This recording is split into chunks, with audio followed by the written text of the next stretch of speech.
வணக்கம் உறவுகளே, இன்றைக்கு நாங்கள் உங்களுக்கு அம்மியில் அரைச்ச மீன் குழம்பு கறி செய்து சமைச்சு காட்ட போகிறோம். பாருங்க, மீனை சின்ன சின்ன மீனுவெல்லாம் சமைக்க போகிறோம். சூவாப்பேரை மீன் அரைச்ச கறிக்கு மீன் சின்ன மீனால் நல்லா இருக்கும். மீன் வெட்டுவோம். இங்கே பாருங்க, சூவாப்பேரை மீன். இதுதான் சூவாப்பேரை. இது அரைச்ச கறிக்கு நல்ல சூப்பராக இருக்குது. பாருங்க, வெட்ட போகிறேன்.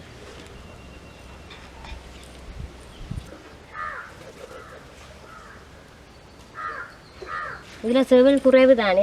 செவில் குறைவு. மேலால அந்த செட்டிகளை வெட்டி போட்டா தலை எடுக்கக்கூடாது. இப்படி செவிட்ட மட்டும் இப்படி எடுப்போம். இப்படி எடுத்தா சரி. எடுத்துட்டு வாழை வெட்டி விட்டா சரி. வாழை வேணா சரி. இப்படி வெட்டி போடுங்க. தலையோட போட்டால் நல்லா இருக்கும். தலையோட போட்டால் நல்லா இருக்கும். இப்படி செய்யுங்க. இது சூவாப்பேரை மீன் தான் போடணும் இல்லை, வேற என்ன மீன் சமைக்கலாம். பெரிய மீனை விட சின்ன மீன் தான் கறி நல்ல டேஸ்டாக இருக்கும். சின்ன மீன் தான் வாங்கி சாப்பிட சொல்லி நான் டாக்டர்ஸ் மேலே சத்து இருக்கா. திரளை மீனுக்கு நல்லா இருக்கும். தண்ணி கொஞ்சம் விடுங்கோ, கழுவுவோம்.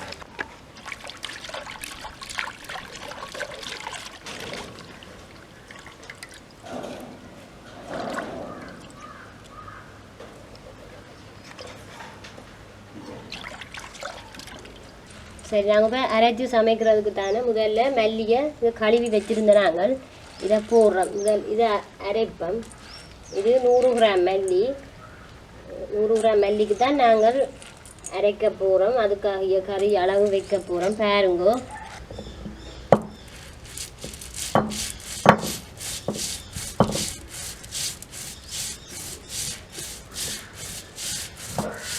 கொஞ்சம் தண்ணி விட்டு அரைச்சா தான் அரைப்படும். கொஞ்சம் தண்ணி விட்டு அரைப்போம். அப்போ பங்குனி வெயிலுக்கு நல்லா தான் இருக்குமென்னு சொல்கிறீங்களே. என்ன அரைச்ச கறி சரியான வெயில் வைக்கதானே நல்லா இருக்கும். நல்லா இருக்கும். உங்களோட பிள்ளைகள் சாப்பிடுவினமோ விரும்பி? விரும்பி சாப்பிடுவேன். உங்களோட பிள்ளைகள் சாப்பிடுவினம். இந்த கறி எல்லாருக்கும் விருப்பம் தானே. வைத்து அப்படியே பறந்துடும். 2 கட்டி மஞ்சள் போட்டு அரைச்சிருக்கிறோம். பாருங்க நிறத்தை. கட்டி மஞ்சள்லாம் நல்ல நிறமாக இருக்கும். கட்டி மஞ்சள் போட்டு அரைச்சா மல்லியும் சேர்ந்து அரைக்கும் நல்லா.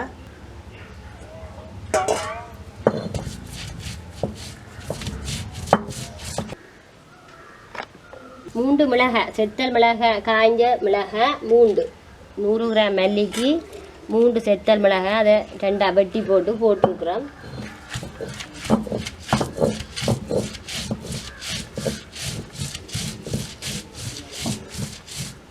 சரி, 100 கிராம் மல்லிக்கு இவ்வளோ மிளகு காணும். கணக்கு போட்டால் உரைக்கும். இது இவ்வளவுமே காணும். பாருங்கோ, கொஞ்சம் சீரகமும் போடுவோம். இது கொஞ்சம் சீரகம் போடுவோம். இதெல்லாம் கழுவி வச்சிருந்த நாங்கள், கழுவி காய பண்ணி வச்சிருந்தாங்க. இது சின்ன சீரகம். சின்ன சீரகம். இதுவும் ஒரு கொஞ்சம் போடலாம். கணக்க போட்டால் கைக்கும். இஞ்சி போடுறேன்னு பாருங்கோ. இவ்வளோ இஞ்சியும் காணும். ஒரு 100 கிராம் மல்லிக்கு காணும். உள்ளியும் போடுங்க. வெள்ளைப்பூடு இவ்வளவு போடுறோம். வெள்ளைப்பூடும் போடுறோம். பாருங்க, இதோட சின்ன வெங்காயம் கொஞ்சம் சேர்க்கிறோம். இதோட உள்ளி காணும்.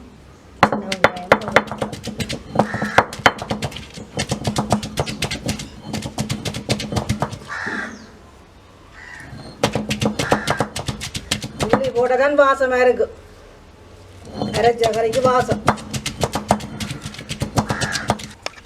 இதோட கொஞ்சம் தேங்காய் போடுறோம். இது தேங்காய் சொட்டும் போடலாம். நாங்கள் இது துருவிய பூ கொஞ்சம் போடுறோம். தேங்காய் சொட்டு சுட்டு போட்டு போட்டால் வாசம் வாசமாக இருக்கும். இது நாங்கள் கொஞ்சம் தீவின பூ தான் போடுறோம்.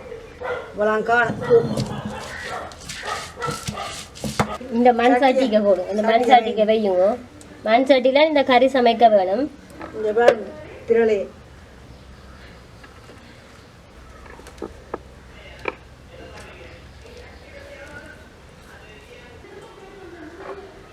இப்போ நாங்கள் மீன் வெட்டிட்டு இதை அரைச்ச கறிக்கு அம்மியிலெல்லாம் அரைச்சி வச்சிருக்கிறோம். இதுக்கு நாங்கள் இனி கறிக்கு அளவாக இந்த தண்ணி கொஞ்சம் சேர்க்க போகிறோம். அளவாக விட போகிறோம். மற்றெல்லாம் தண்ணி கொஞ்சம் சேர்த்து கிளற வேணும். வடிவா கிளறுங்க. இது கொஞ்சம் புளிக்கிற சில விடுவோம். இதுக்கு அளவாக விட வேணுமே, கணக்கு நிறைய விடாமல். உப்பு அளவுக்கு போடுங்க. உப்பு போடுறோம் பாருங்க. இதுக்கு அளவாக போடுறோம் உப்பு. சரி, இப்படி அடுப்பில் தூக்கி வைக்க வேண்டிய. சரி, கறியை வைப்போம் பாருங்க. வடிவா கொதிக்க எரிப்போம். கிளறி விடுங்க அகப்பையால். கறி கொதிச்சு வந்த அப்புறம் மீன் போட வேணுமா என்ன? நல்ல வாசமாக கிடக்கு. இப்போவே மீன் போட்டால் இப்படி இருக்கும்.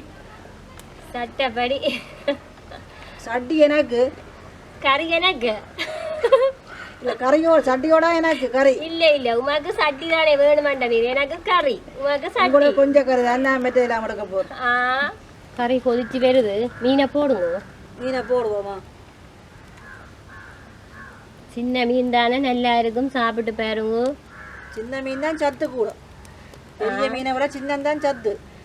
சின்ன மீன் தான் சாப்பிட்றோம் நீங்கள் போல இருக்கு. சின்ன மீன் தான் சாப்பிட்றாங்க. பெரிய மீன் வாங்குறதான் இப்படியான கறிக்கு சின்ன மீன் தான் வாங்குறோம். இனி அகப்பை பெருசா வைக்க தேவையில்லை. மூடி விடுவோம். இப்போ எனக்கு வைக்கல. விறகு எடுத்து போட்டால் அந்த தணல்ல இருக்கட்டும். தணல் இல்லையா?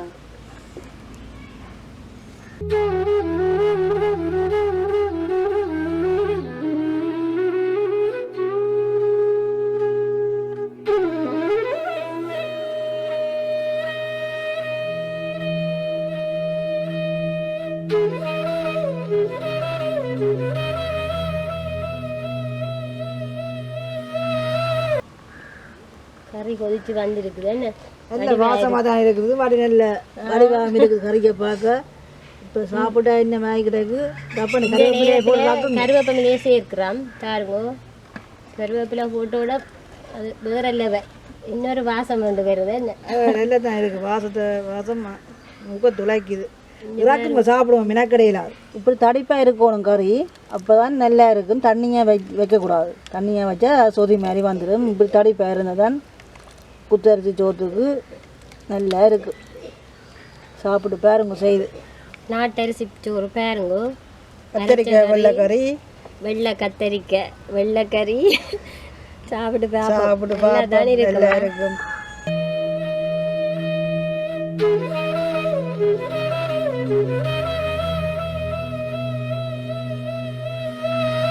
மீன் கறியாம இருக்கு. என்ன நல்லா இருக்கு மீன். முழுசாக கிடக்கு. அப்படிங்க சாப்பிடுங்க. அப்போ மீன் நீங்களும் சாப்பிடுங்க. நானும் சாப்பிடுங்க.